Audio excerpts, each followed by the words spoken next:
Good evening and welcome to the program Service to Humanity, a program designed to keep you up to date with the activities of the Federal Ministry of Humanitarian Affairs, Disaster Management and Social Development, and other agencies under the supervision of the ministry. I am Habiba Zakzok, your regular anchor. In our lineup, we continue with our special series to commemorate 2 years in office of the ministry. In this episode, we shall focus on the government enterprise and empowerment program aimed at providing non-interest loans to those at the bottom of the economic pyramid and who have no way of accessing credit elsewhere. We will be looking at how the program started, how it intends to achieve its goals through some of its products, as well as the recent launching of the second phase of the program, tagged JIP 2.0. This and other stories in our new segment make up our program. Keep watching. Across the 6 geopolitical zones. They should use this money for what it is meant for, previously to take care of their family. In 36 states and the FCT. Over 6.4 million of Nigerians poorest of the poor in about 1.3 million households receive conditional cash transfers of 5,000 naira monthly under the Household Upliftment Program of the federal government. Their joy knows no bound. And the government very well because they did well for us. Help me to do any other thing, my family. Reducing absolute poverty, promoting shared prosperity through the Conditional Cash Transfer Initiative. The Federal Ministry of Humanitarian Affairs, Disaster Management and Social Development in service to humanity. In our first segment, Management Diary, we bring you an update on the official launch of the International Organization for Migration's project for vulnerable migrants in northern Nigeria. We also bring you a report of a one-day meeting to formulate strategies for care and support for women and girls with disabilities. Please stay tuned.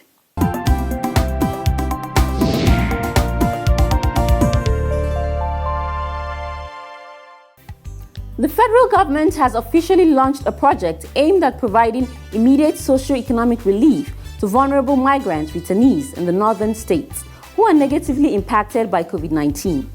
At the launch of the project, which held in Abuja recently, the Minister of Humanitarian Affairs, Disaster Management and Social Development, Sadia Umar Farouk, stated that the project, which is supported by Switzerland, is targeted at tackling issues around the protection and livelihoods of returnees and potential migrants in the country. The minister explained some of the steps taken by the government along these lines to mitigate the impact of the pandemic. The federal government of Nigeria, through my ministry, launched and extended various financial assistance initiatives for businesses, families, and individuals, i.e. the Rural Women's Cash Grant Program, and also modified the National Homegrown School Feeding Programs to ensure that children were still able to receive a nutritious meal while restricted to their homes during the lockdown. Sadia Umar Farouk also used the medium to explain the design of the project. The project is designed to complement actions funded under the UN COVID-19 Basket Fund by focusing on returned and potential migrants residing in northern Nigeria with beneficiaries drawn from Yobe, Kano, Katsina, Zamfara, and Jigawa states. This context-specific project exemplifies our focus on the Leave No One Behind principles of the SDGs in carrying out our humanitarian interventions. It is equally geared towards strengthening sustainable reintegration of returnees while discouraging irregular migration. The minister assured stakeholders that working with the implementing organization, International Organization for Migration, IOM, the project will be effectively and efficiently implemented. She appreciated the government and people of Switzerland and the International Organization for Migration for their endless support to Nigeria. In his goodwill message, The ambassador, Embassy of Switzerland, George Steiner, who was represented by the program officer for IOM, Ojoma Ali, expressed that the pandemic has proven to be the biggest crisis of our generation, making the world realize that we are all in this together. This, he said, is why international cooperation and solidarity are key to tackling the challenges. He outlined some of the assistance given by Switzerland to Nigeria. Switzerland has committed some of its funding to support Nigerian government agencies in the fight against the pandemic and its consequences. Switzerland stands by Nigeria in these difficult times and swiftly mobilized financial resources to support the UN COVID-19 Basket Fund in Nigeria in June 2020. Switzerland also supported an initiative by the Honorable Minister of Humanitarian Affairs, Disaster Management and Social Development, delivering palliatives to vulnerable groups in COVID-19 urban hotspots via the World Food Programme. The IOM Chief of Mission, Mr. Franz Celestin, on his part, stated that the pandemic has not only created a global health crisis, but disrupted economic activities affecting mostly the vulnerable, including migrants. He spoke more on the projects.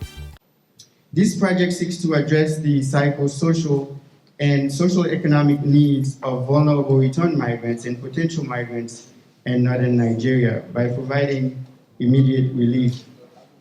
The project has been designed to align with the federal government of Nigeria's priorities and will ensure the needs of women, men, boys, and girls are considered throughout the project. The Permanent Secretary, Bashir Nural Al-Khali, in his closing remarks, appreciated the government of Switzerland and IOM for their support to Nigeria. I wish to, on behalf of the Honorable Minister and the entire ministry and its agencies, thank the people and government of Switzerland for commitment in supporting Nigeria in ensuring resilience building of the vulnerable and ensuring their sustainable reintegration.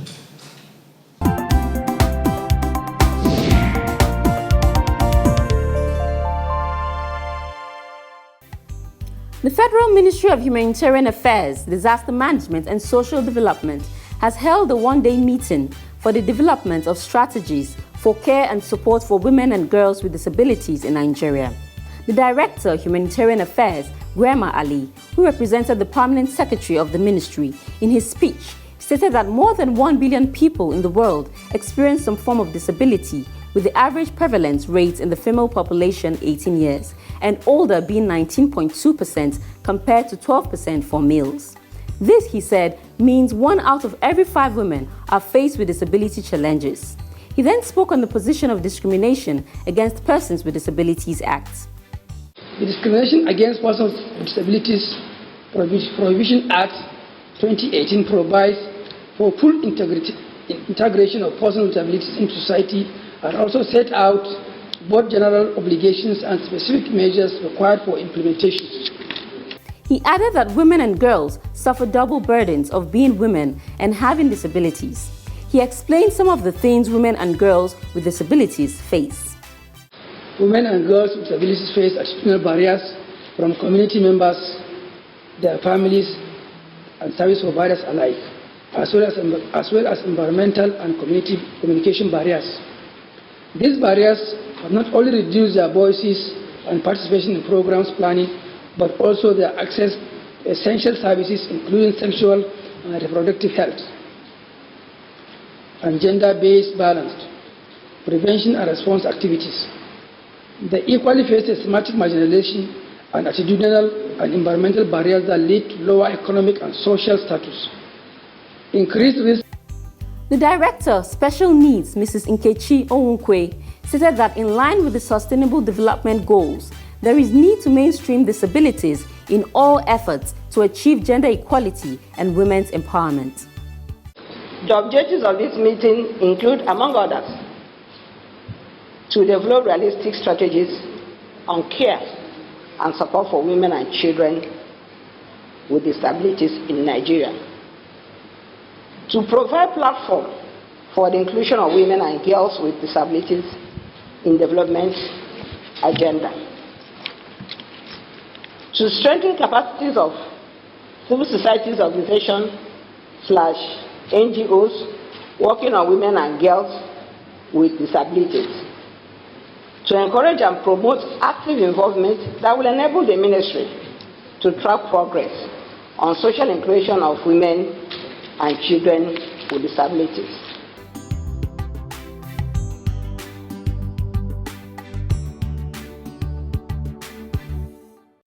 You are watching Service to Humanity. The Government Enterprise and Empowerment Program, GEP, is geared towards tackling poverty issues in Nigeria through some of its products like the market money, trader money, and farmer money. How does it intend to achieve its goals? Who are some of the stakeholders, and what are the criteria for selection of beneficiaries? These and more will be answered in this segment of the program. Don't go away.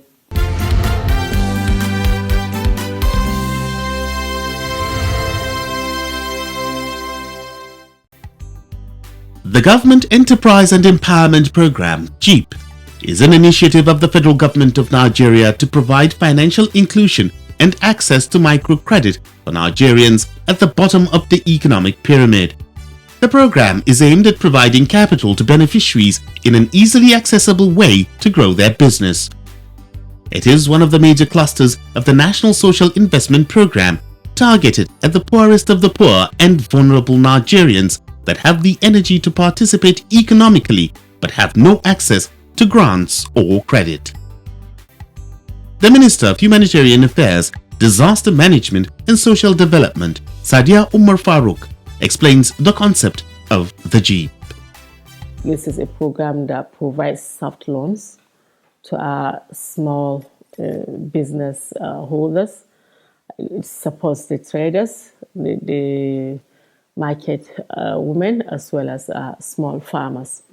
It's a program that has zero interest on it, and it is also geared towards uplifting, the lives of these business holders. But have no. Shedding more light, the NSIP National Coordinator, Dr. Umar Binder, speaks further on the program. Loans or microcredit facility are deliberately made not to have interest or collateral, which are the two risky areas traditionally for poor people to have access to credit. And the whole concept literally is to package the program, deliver it to the poor and vulnerable on specific terms, including building their morale and capacity within the communities, either to work in solo or to work as groups so that they can participate economically. To ensure the success of the program, 3 products have been identified. They are market money, trader money, and farmer money. Dr. Umar Binder gave an insight on the products. So the market money product targets women, literally, young and old, So for the market money product, we've designed a 50,000 naira loan package to be advanced to this type of women nationwide, and then they are promoted with additional training, marketing, opening of bank accounts, having a bit of financial management know-how, and so on. And we believe that if we do it properly, we can be able to ginger thousands, if not millions of Nigerians in this category to actually lift them out of their terrible absolute poverty, and they will become economically participating in the Nigerian economy. The second product is the trader money. Trader money, young girls who are roasting granules on the side, young boys who are pushing their sugarcane in wheelbarrows, vendors of tomatoes, sellers of vegetables, here and there, both in the market and outside. Here, you can have a mixture of both men and women who are active, who are struggling so hard to ensure that they financially are active and they're economically participating in the economy, but then they don't have access to cheap credit. The third product under the JIP is the farmer money. The farmer money is targeting small-scale, traditionally subsistence farmers of rice, of maize, of vegetables, of poultry, small few chickens, or fattening 2 or 3 goats, or whatever. Our traditional people nationwide have these type of activities all over the place. But because it is agriculture, it has a very, very high risk, longer gestation period than activities in the market and trading. We've tagged it up to a limit of 300,000 naira. If a farmer or a group of farmers can have access to this credit-free, interest-free, and then collateral-free credit. For the successful implementation of the program, the ministry has identified various stakeholders who are carried along all through the processes involved. Stakeholders, particularly the National Orientation Agency, they are in every ward and every local government in the country, and therefore they tell people directly what JIP is all about. You know, the people who have interest to participate in JIP goes to their offices based on our partnership to register, and all the filtration processes are practical. And then we now, based on the approval of His Excellency Mr. President, have engaged additional financial institutions, particularly commercial banks, so that we now get the commercial inclusion and economic inclusion for people to open accounts, you know, to have accounts in banks, so that they too can be able to be encouraged to save, to manage their resources more effectively. So all these partnerships is part of the strategy of the JIP 2.0. And then here you have the government brings its money, the team plans everything. We are partnering with giving people information through the bank. We are partnering in terms of delivery of the microcredit, and all the team now work together to work on the beneficiary so that we can facilitate better repayment, so that it can be able to revolve. More people can be able to get. The Government Enterprise and Empowerment Program will carry everyone along, both male and female, young and old. Challenges are unavoidable, but can only be narrowed to the barest minimum. Having faced some challenges in the first part of the program, the second part will work on the challenges to make the program better. Intense monitoring and evaluation. Unless you continue going there to check what people are doing so that they know you are looking at them, you are checking things with them, you are sharing their experiences and your experiences with them, encouraging them to work harder. They cannot be able to participate effectively and pay. So in this, we are doing internal monitoring. We are also engaging independent monitors who are out of the ministry to actually go there and pursue engagement with the beneficiaries to make sure that it works.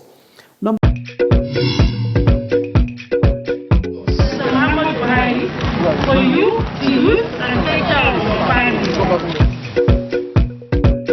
This morning now will build a very new success into my life. This money that I've collected today, I did not expect it. Business will be very big. Allah saka mu Buhari da alkhairi da shi da minista. I'm very grateful to the federal government for giving me this money.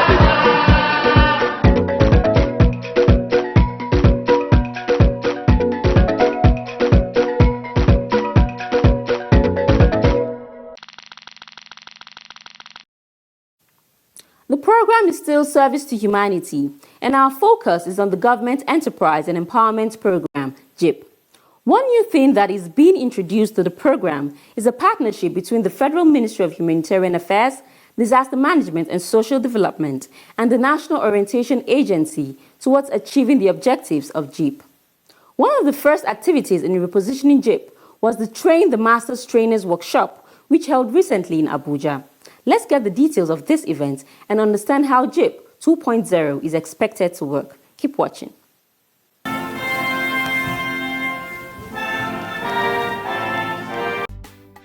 To commence the JIP 2.0 program, a Train the Master Trainers session was recently held in Abuja with representatives from the 36 states of the country and the FCT.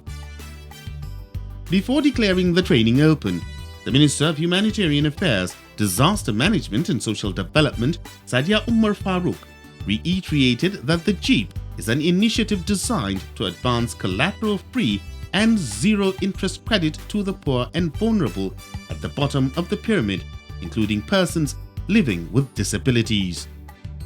While speaking on the training, she highlighted the partnership with the National Orientation Agency.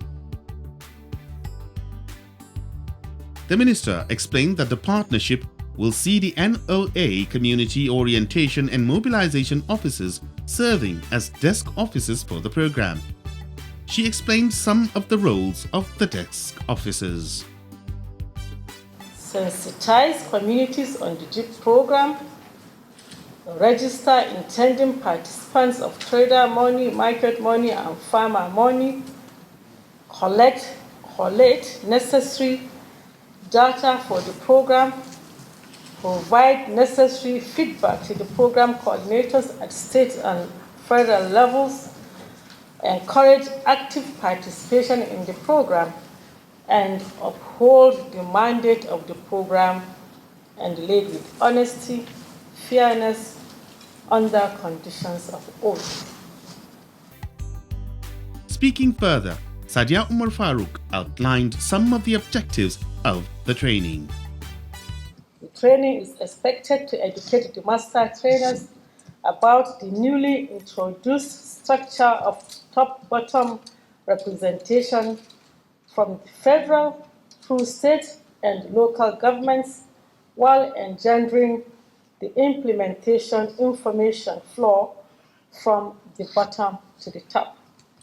The training will also equip them on the roles and responsibilities of COMOS on how to register and enlighten the target participants on how to access the JEEP loans and also repay it in furtherance to main goals to eradicate poverty, generate employment, create wealth, and improve the social well-being of people throughout the Federal Republic of Nigeria.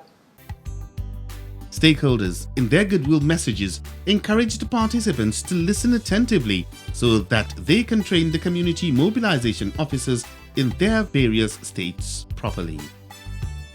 I wish to call on participants to take opportunity of this training session in order to improve on what they already know and gain more knowledge to impact positively where the next duty calls. Ensure that you get it cleared, because we have already instituted a monitoring mechanism to ensure that we do not suffer any hitch in the training of the community mobilization officers. During the training, the team lead for the JEEP program explained the new structure of the JEEP 2.0. She further explained that the ministry will partner with financial institutions to actualize the JEEP program. And for every beneficiary of the JEEP program, a BVN account will be open for that beneficiary with their thumbprint, their KYC, because one of the objectives of the JEEP program is to aid financial inclusion and to give access to credit. So we're opening accounts for these people. The bank will be there. The bank, partnering with the ministry, has close to 80,000 agents across the country in every state. So this bank have agents already that will go into these COMO offices, look at what they have registered, and be able to open these bank accounts for these beneficiaries. Participants commended the federal government and the ministry for their efforts in eradicating poverty in the country, expressing that they are optimistic the program will achieve its goals. Sustained, because what they are doing now is for sustainability, because I have so many programs that have come and gone with the government that established it, but how they have created it, making it a standard, so that any government that comes in will continue with it. That will, at long run, eradicate to some extent poverty. Yes. A lot of efforts have gone into the national the JIP program. A lot of resources, a lot of effort have gone into the programs. But with this kind of training now, it only shows that is why I said it's a new improved methodology. It shows that the programs will get to the target beneficiaries. It will get down to the low income people. And this new improved, this JIP 2.0 program has been targeted at being aimed to be those who are to be beneficiaries are mainly farmers, women and youth. And this is even the demography of where you see so many poor people in the society. So it's to get to them.